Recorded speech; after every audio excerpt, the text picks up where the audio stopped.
Hi, my name is Caroline Strawson and I'm a multi-award winning therapist and coach specializing in healing the trauma, because let's be honest, it is a trauma after narcissistic abuse. Now, if you haven't liked and subscribed to my channel, please do so. I try and put out 2 videos a week for you to really help you understand what narcissistic abuse is, because it's such a term that is so misunderstood in our society today.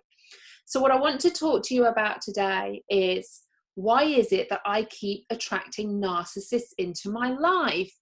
Because I get message after message on Facebook, on Instagram, or through my website saying to me, I've ended up in another relationship like this. When I look back, it seems like all the people in my life has been narcissists. Why is that? Now, it's no coincidence about you finding yourself in a relationship with a narcissist. There are reasons for that, because ultimately, people like you, people like me, because I've been there myself, we are magnets to narcissists. Now, why is that? Why is it someone like you, someone like me, is a magnet to a narcissist? Well, it all goes back to our childhood. In our childhood, this is where our beliefs are formed. So it's almost like you walking around as a child with the back of your head open. Your parents, your caregivers, your family, those people that are around you, they're kind of putting in a subconscious belief about what you are going to think of yourself. Now, remember, it is not events that happen to us in childhood that make us feel a certain way about ourselves. It's the meaning you attach to them. Let me give you an example. So I grew up with a really deep belief that I wasn't good enough. And consciously and cognitively as an adult, I knew I was. I kept saying to myself, I know I'm worthy, I know I'm good enough. But every single time I would have a trigger in my life, that would override any logic that I had, and I would be triggered and I might get angry or upset or react to that and go into a trauma response, because my belief was, the deep-rooted belief was, that I wasn't good enough. Now, when I look back on my childhood, I'd always thought I'd had a really, really good childhood. And I'm not here to say that I didn't have a bad childhood, but the meaning that I attached to events that happened in my childhood led me then to think I wasn't good enough. Now, my dad, and again, I didn't realize this as a child, because of course you're a kid and you've got kid knowledge at that stage. You don't get any of this. You don't have that cognitive ability. So as that child, me, dancing around in my living room, doing bits of gymnastics, doing a little routine, my dad being the judge, and he would say to me, 9.99 recurring, Caroline. So of course my immediate reaction would be, right, I'll do it again. So I would do it again, and I'd wait at the end to see what my dad said. 9.99 recurring. And so for me, as an adult, we could look back and laugh about this as a family. But for me as a child, thinking I'd done really well, thinking I'd done it perfectly, for my dad to then say 9.99 recurring, the meaning I attached to that event was, hey, I can't be good enough.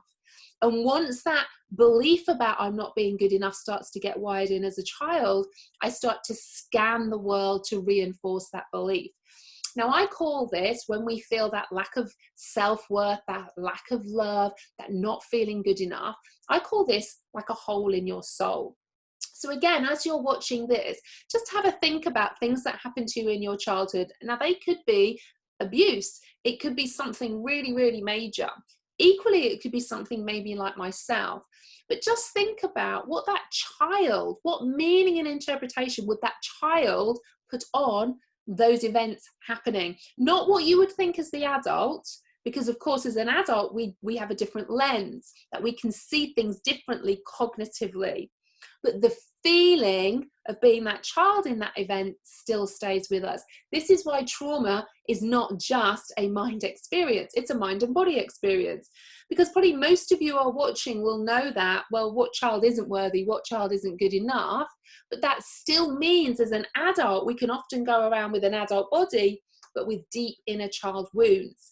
Now, when we have a deep inner child wound of not feeling good enough, not feeling worthy, we are always then going to be seeking external validation, external approval. And we call this codependency, a lack of self-love deficit disorder. So we are always looking externally for somebody else to make us feel good enough, to make us feel worthy. That then makes you a magnet to a narcissist, because a narcissist equally has a lack of self, a hole in their soul too. But they won't ever admit it. They won't ever say, oh, I don't feel good enough, said no narcissist ever.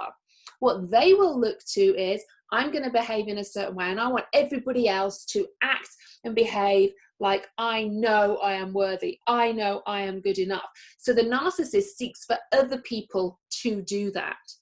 The codependent is the one doing the behavior.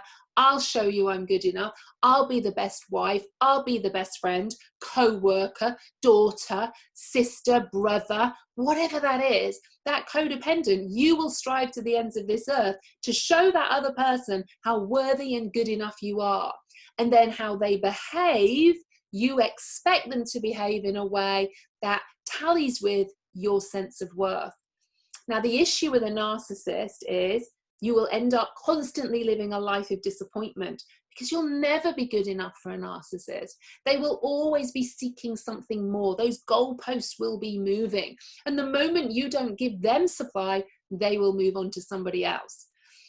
So coming back to, why do you keep attracting narcissists?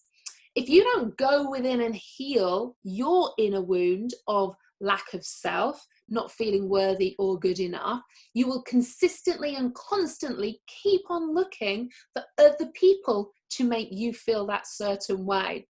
And guess what? That's where the magnetization comes from, and you will attract narcissists into your life, because you are like a narcissist's dream. You will keep on being this amazing wife, daughter, brother, friend, co-worker, because you want them to think you are worthy, because you want to prove it to them. And of course, they're just going to keep lapping that up all of the time. But the problem with that is you're never going to be good enough anyway, because you're putting your worth in somebody else's hands who isn't capable of holding that for you. So you will live a life of disappointment. Now, that disappointment won't be, I know I'm good enough. They're not behaving like that. What's wrong with them? If you don't go within and heal that deep wound, you don't ever think it's the other person. What you think is, they are behaving like this as a reflection of me not being good enough. You never see it that actually their behavior is pure projection onto you. And if you don't heal that inner wound, if you don't go and heal that hole in the soul yourself, you will always be searching for crumbs. And crumbs are what a narcissist is great for. They will constantly just keep on taking and taking and taking, but it will never be good enough. So if you are finding yourself keeping on attracting narcissists into your life. And when I did my deep healing, I realized that I had friends who had been narcissists, ex-partners that had been narcissists, and of course my ex-husband. And it wasn't me just moving on with my life thinking, oh, I'm never going to find myself in a relationship or a friendship with a narcissist again, because I would still naturally attract them, because of course I was a magnet to them. I needed to go within and heal the reason, heal that wound that had come from my childhood.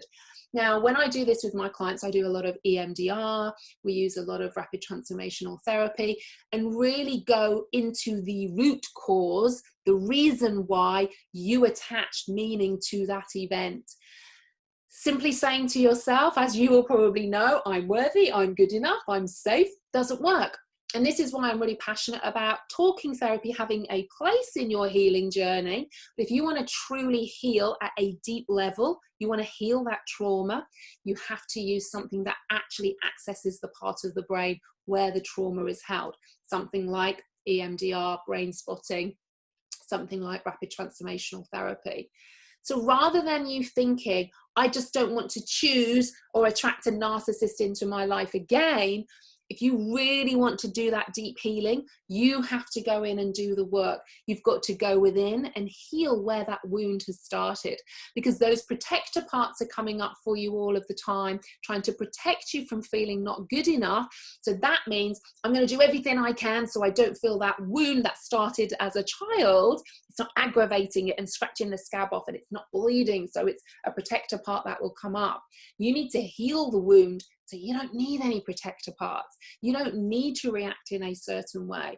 You know your starting point is, I'm good enough, I'm worthy. Stop seeking crumbs off other people and go within, self-partner yourself, self-heal all those deep inner wounds, and you will absolutely attract different people into your life. No word of a doubt. You will be able to notice. You will be less reactionary then when other people behave in a certain way towards you, because you've healed your codependency. You aren't seeking that external approval or validation from other people for you to feel a certain way. You already know that, because it's true. You are worthy. You are good enough. You always have been. You just attach meaning to things in your childhood and beyond. And again, you might be watching thinking, but I didn't have a bad childhood, Caroline. Doesn't matter. It's the meaning you attach upon these events. And think about it, as a child, we never think it's our parents or our caregivers. We will always find a reason of, oh, they're behaving like this as a reflection of me. It's because of me, rather than they are behaving like this because of their childhood, projecting onto me, and it's no reflection. So if you're not in my group on Facebook, Heal the Trauma After Narcissistic Abuse, you'll find the link in the notes below. Come and join. Over 6,000 women now in that group, and help and support and inspiration, so you know you're not on your own. You know that there is hope, because there is. And also, I'm launching this year Narcissist Free School. So if you want to go on the wait list to be the first to hear about this, again, in the notes below or on my website, you will see a link to put yourself on the wait list so you don't miss out on any of this. I'm really passionate about helping you understand trauma at a deep level, not just your thoughts. It's a mind and body experience. It's your nervous system reacting in a fight, flight, or freeze. And if we really, really want to heal, we have to go deep within. So take care. Look forward to seeing you in one of my next videos.